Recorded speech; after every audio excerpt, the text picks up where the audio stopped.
에베소서 1장 17절부터 23절까지 보겠습니다. 에베소서 1장 17절부터 23절입니다. 제가 읽겠습니다. 에베소서 1장 17절부터 23절. 우리 주 예수 그리스도의 하나님이신 영광의 아버지께서 지혜와 계시의 영을 여러분에게 주셔서 하나님을 알게 하시고 여러분의 마음의 눈을 밝혀주셔서 하나님을 부르심에 속한 소망이 무엇이며 성도들에게 베푸시는 하나님의 영광스러운 상속이 얼마나 풍성한지를 여러분이 알게 되기를 바랍니다. 또한 믿는 사람들인 우리에게 강한 힘으로 활동하시는 하나님의 능력이 얼마나 엄청나게 큰지를 여러분이 알기 바랍니다. 하나님께서는 이 능력을 그리스도 안에 발휘하셔서 그분을 죽은 사람들 가운데서 살리시고 하늘에서 자기의 오른쪽에 앉히셔서 모든 정권과 권세와 능력과 주권 위에 그리고 이 세상뿐만 아니라 오는 세상에서 일컬을 모든 이름 위에 뛰어나게 하셨습니다. 하나님께서 만물을 그리스도의 발 아래 굴복시키시고 그분을 만물 위에 교회의 머리로 삼으셨습니다. 교회는 그리스도의 몸이요 만물 안에서 만물을 충만케 하시는 분의 충만함입니다.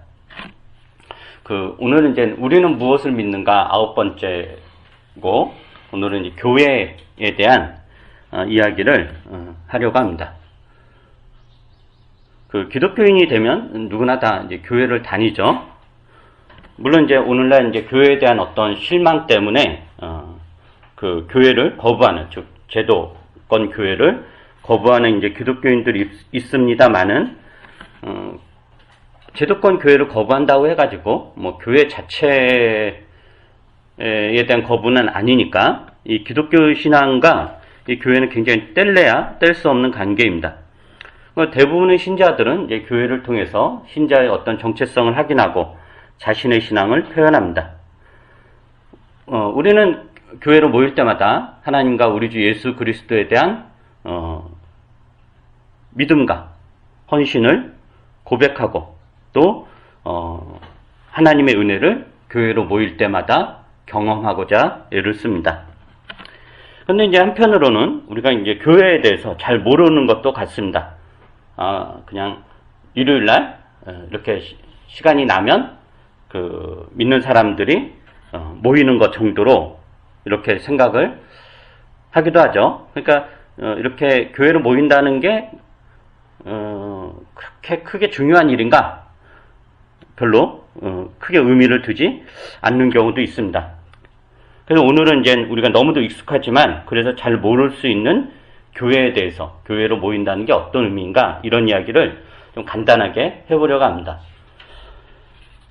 이전에 틈틈이 했던 내용이고 그리고 예전에 이제 교회란 무엇인가라는 시리즈로 설교도 하고 우리가 이제 새신자 공부할 때 입교자 교육할 때 그걸로 이제 하기도 하는데 또 기억을 하면서 잘 들어주시기 바랍니다.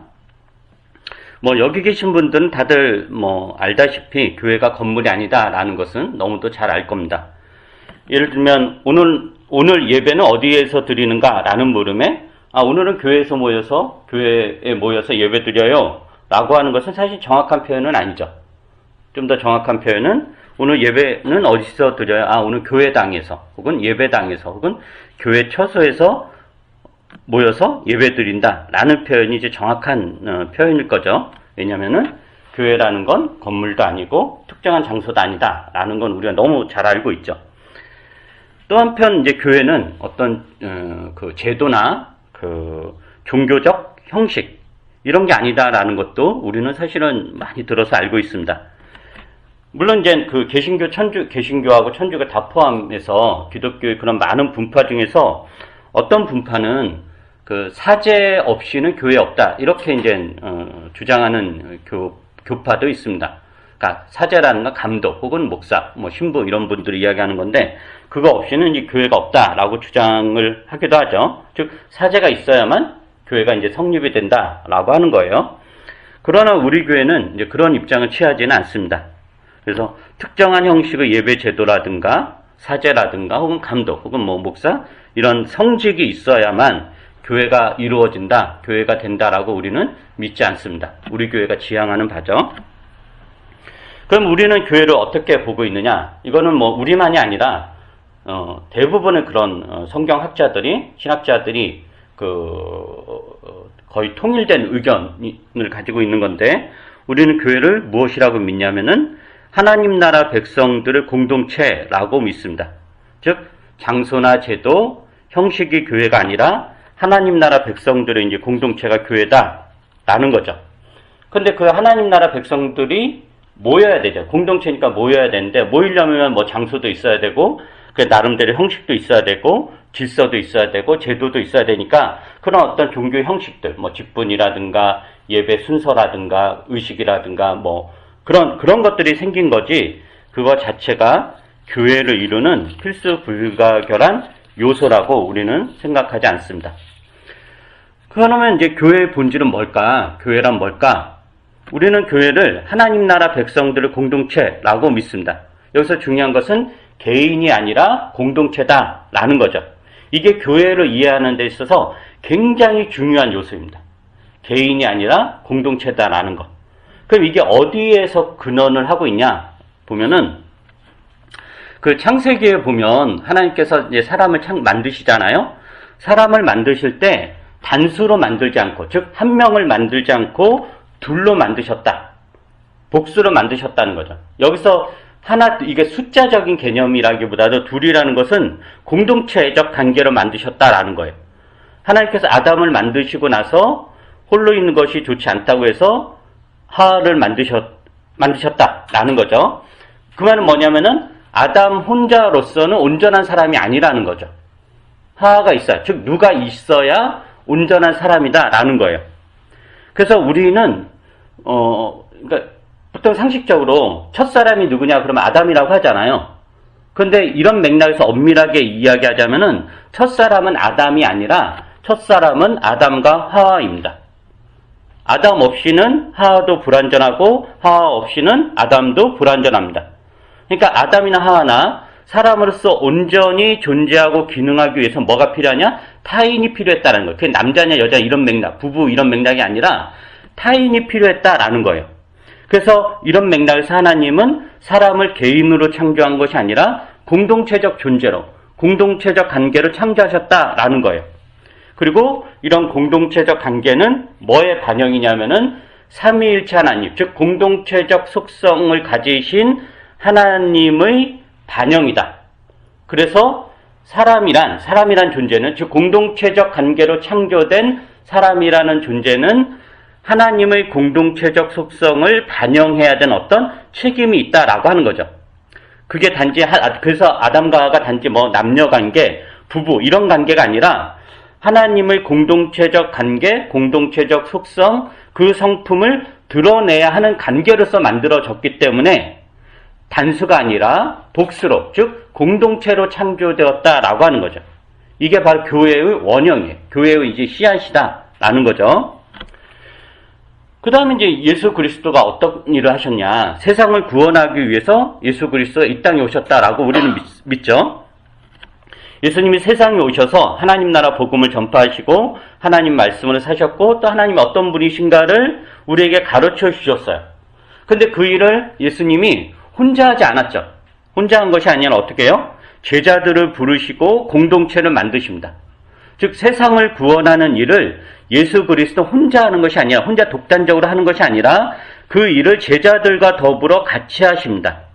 물론 제자들이 그들의 욕심을 버리지 못하고 이기적 욕망에 사로잡혀서 예수 그리스도의 뜻과는 전혀 다른 길로 가기도 했지만, 그리고 예수 그리스도의 사역을 오해해서 충돌하기도 했지만, 그렇다고 해서 예수님이 제자들을 버리지 않습니다. 즉, 이제 우리는 니네는 뭐 필요 없어. 니네 가지고는 뭐 할 수 없어 해가지고 그 공동체 해체하지 않는다라는 거예요.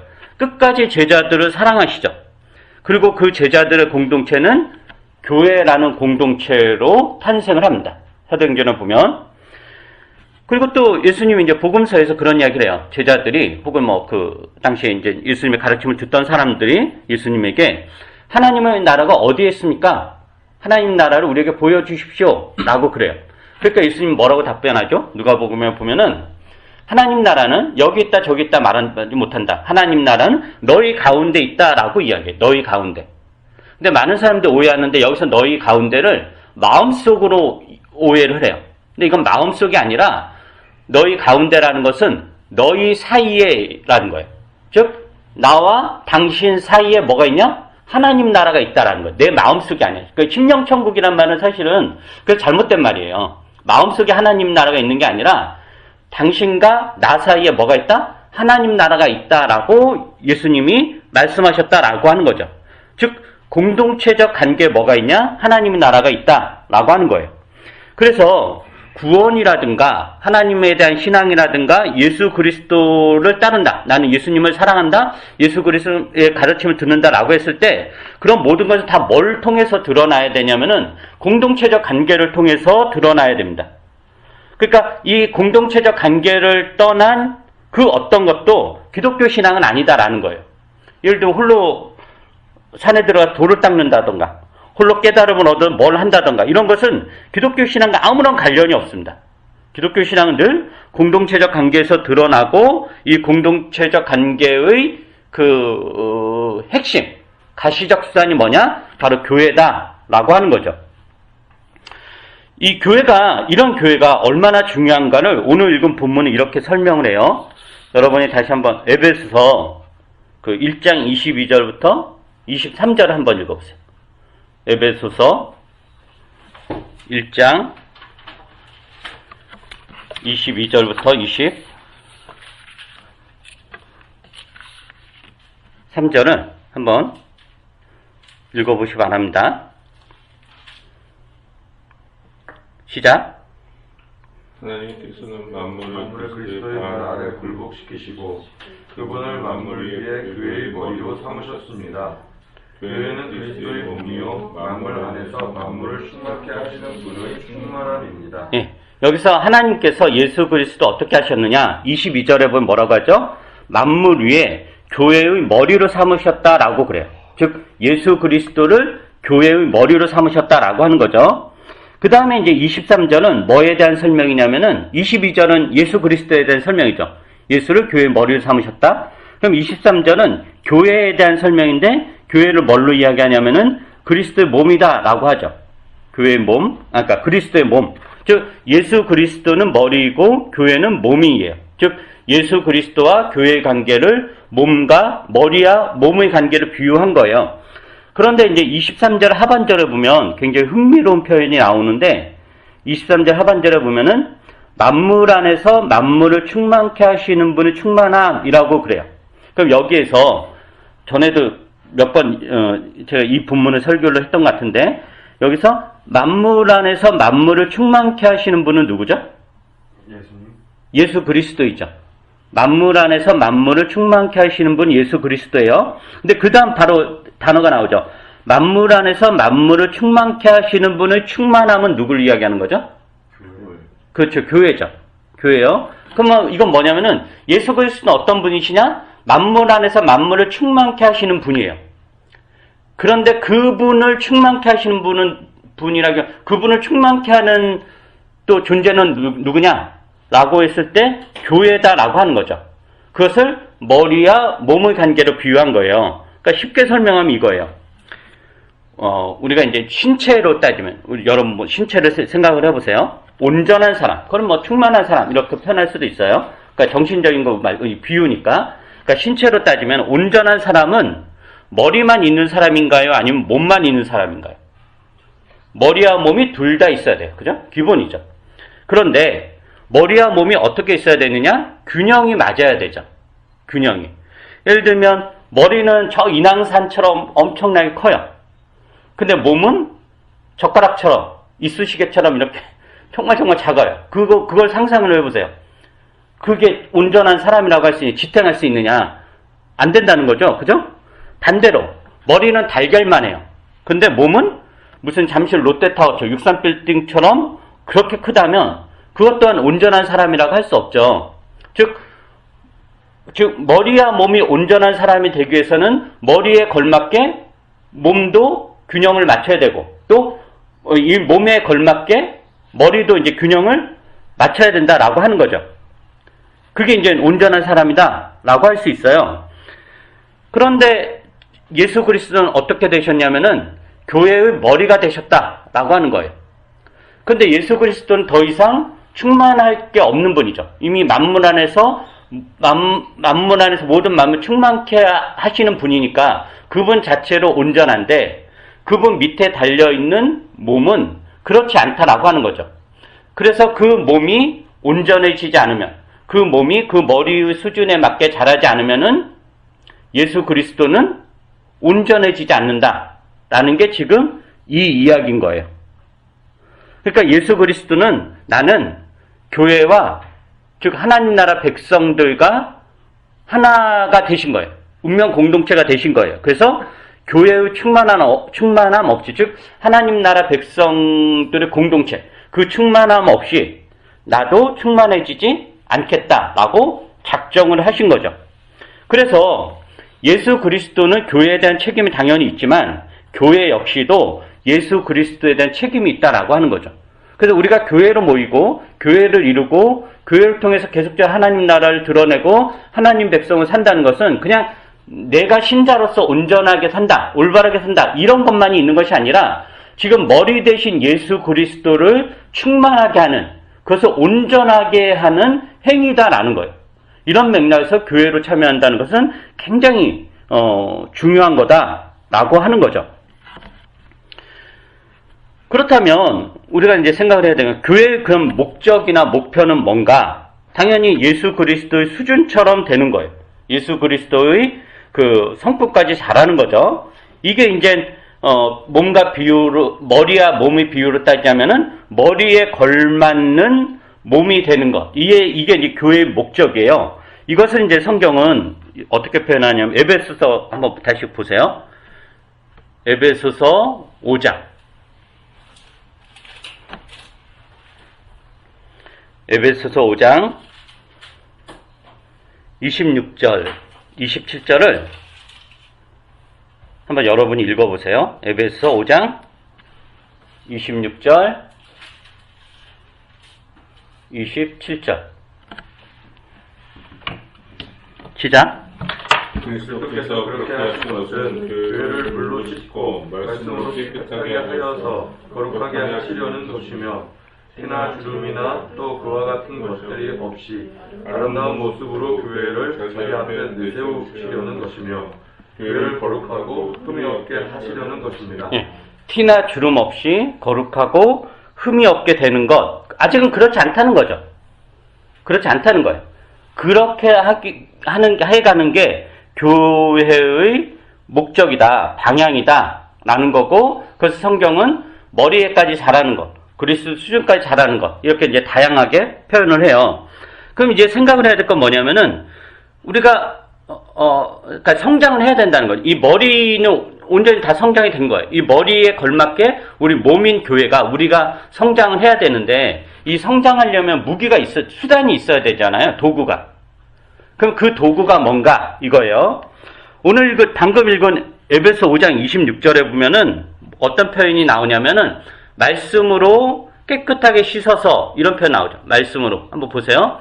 말씀으로 깨끗하게 씻어서, 그 표현을 기억하시고, 그 다음에 제가 에베소서 6장을 한번, 제가 여러분이 읽기가 좀 불편할 수 있으니까 에베소서 6장.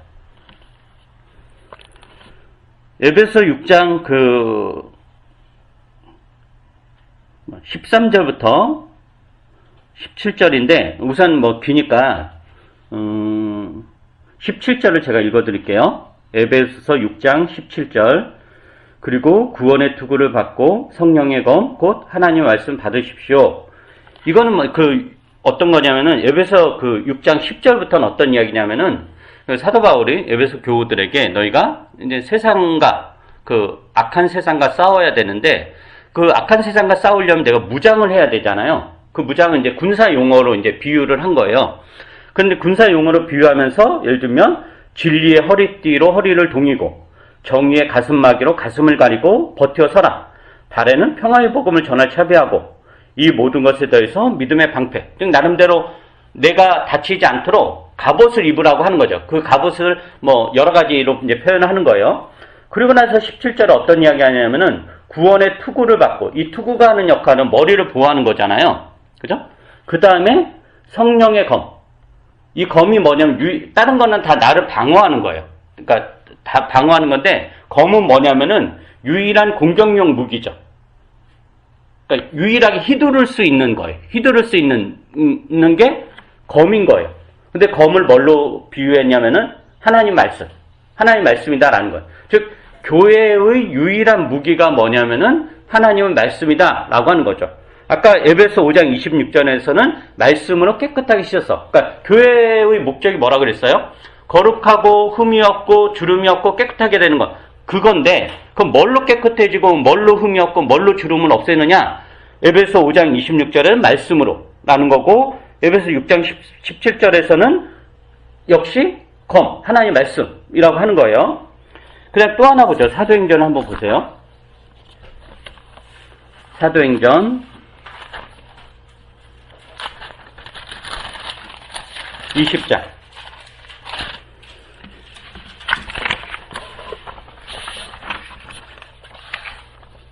사도행전 20장 32절을, 우선 사도행전 그 20장 그 17절부터 이제 시작되는 내용인데, 이거는 어떤 내용이냐면은 사도 바울이 그 에베소 교회에서 한 3년 동안 목회를 해요. 그러니까 이제 3년 동안 목회하는데, 사도 바울의 경우에 이제 순회 설교자, 그러니까 이렇게 각 지역을 다니면서 복음을 전파를 하던 사도니까 에베소 교회에 이제 오래 머물 수는 없어서 3년 동안 물심양면으로 에베소 교회를 섬기다가 이제 에베소 교회를 이제 떠나는 거예요. 떠나면서 에베소 교인들도 너무 슬프고, 그리고 그동안 우리를 가르쳤던 이 사도 바울 선생님이 떠나면 우리는 어떡하나 이런 두려움에 사로잡히고 사도 바울도 마음이 아프고, 그래서 이제 고별 설교를 하는 거예요. 내가 이제 나는 너희를 떠나갈 텐데 이런 일이 일어날 거고, 그리고 그럴 때 어떻게 해야 되고, 이런 내용이 그 20장 17절부터 이제 시작되는 그 고별 설교예요. 근데 그 중에서 그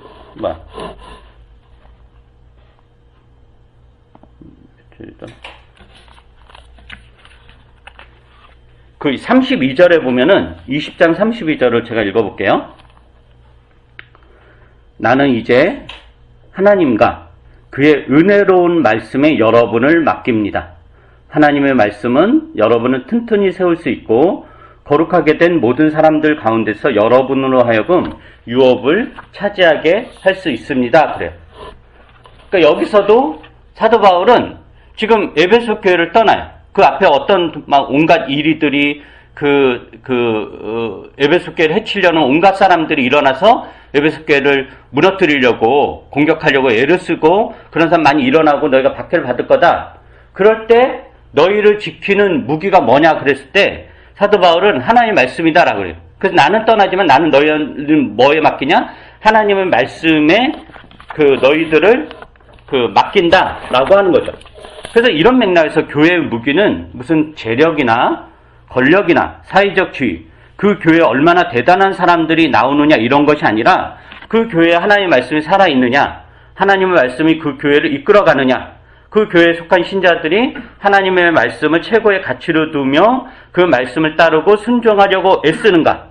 이게 교회를 지키는 거고, 이게 교회를 지킨다는 것은 교회의 애당초 목적, 그리스도 충만하심의 경지에까지 자라갈 수 있는 유일한 어떤 수단이다라는 겁니다. 이게 이제 그 교회의 유일한 무기다라는 거예요. 그 다음에 이제 마지막으로 살펴볼 것은 이렇게 하나님의 말씀을 무기로 삼는 교회는 그러면 어떻게 운영이 되는가? 아까 이제 교회는 이제 공동체적 관계다라고 그랬잖아요. 그런 공동체적 관계에 하나님의 말씀이 녹아드는 거잖아요. 말씀이 교회의 유일한 에너지원이고, 무기니까, 그게 이제 녹아들었을 때, 그럼 교회는 이제 어떤 일이 일어나는가? 이것을 우리가, 어떻게 이제 살펴봐야 되냐면은, 성경은 이제 교회를 다양한 비유를 설명을 해요. 근데 그 중에서 가장 교회의 교회다움을 드러내는 게 이제 몸에 대한 비유예요. 우리가 아까 읽었던 성경에서는 교회를 머리는 그리스도고 교회는 몸이다 그랬잖아요. 그리고 또 이제 교회를 어떻게 비유하냐면은 몸을 가지고 몸과 지체의 관계. 교회는 사람들이잖아요. 한마디 하나님 나라 백성들의 공동체, 즉 사람들인데 그 관계를 어떻게 이야기하냐면은 몸과 지체 이 관계로 이렇게 그 비유를 합니다. 고린도전서 12장을 한번 보도록 하죠.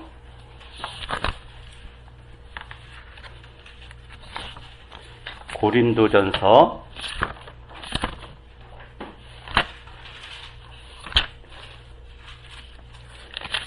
6월 보고 오늘은 말씀을 해주려고 합니다.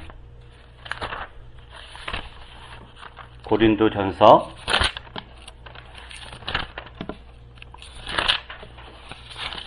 12장 그 12장 12절부터 그 27절까지인데 너무 기니까 그 27절만 한번 읽어볼게요. 여러분은 그리스도의 몸이요 따로따로는 지체들입니다. 그러니까 사도 바울이 교회에 대한 설명을 하면서 교회 공동체는 몸이다. 그리고 교회 공동체 신자들 하나하나 다 있는 거잖아요. 그 신자들은 뭐냐면 지체다. 그래서 교회와 신자들의 관계를 뭘로 비유하냐면은 몸과 지체의 관계로 이렇게 비유합니다. 그리고 그 12장 12절부터는 그러한 교회가, 즉 몸과 지체로 비유된 이 교회가 어떤 관계를 맺어나가며 어떻게 성장하고 어떻게 이루어져 가는가 이거를 설명하는 게 고린도전서 12장 12절부터 그 27절까지의 내용입니다. 그래서 이 부분은 다음 주에 하도록 하겠습니다. 기억을 해 두시고 지금까지 그 흐름들을 잘 기억을 하시고 교회가 이제 다음 주에 구체적으로 어떻게 운영이 되는가 이런 이야기들을 다음 주에 하도록 하겠습니다. 기도하겠습니다. 거룩하신 하나님, 저희들을 교회로 불러 모아 주시고 이 주의 영광스러운 그 자리에 저희가 교회로서 참여한다는 게 얼마나 대단한 일이고 얼마나 복된 일인가를 다시 한번 오늘 말씀을 통해서 확인합니다. 하나님께서 창세전에 계획하셨던 그리고 예정하셨던 그 원대하신 뜻이 교회를 통해서 이 땅에 드러났고 우리가 그 대열에 참여하는데 그 엄중함을 우리가 잘 잊지 말고 기억할 수 있도록 은혜를 베풀어 주시옵소서.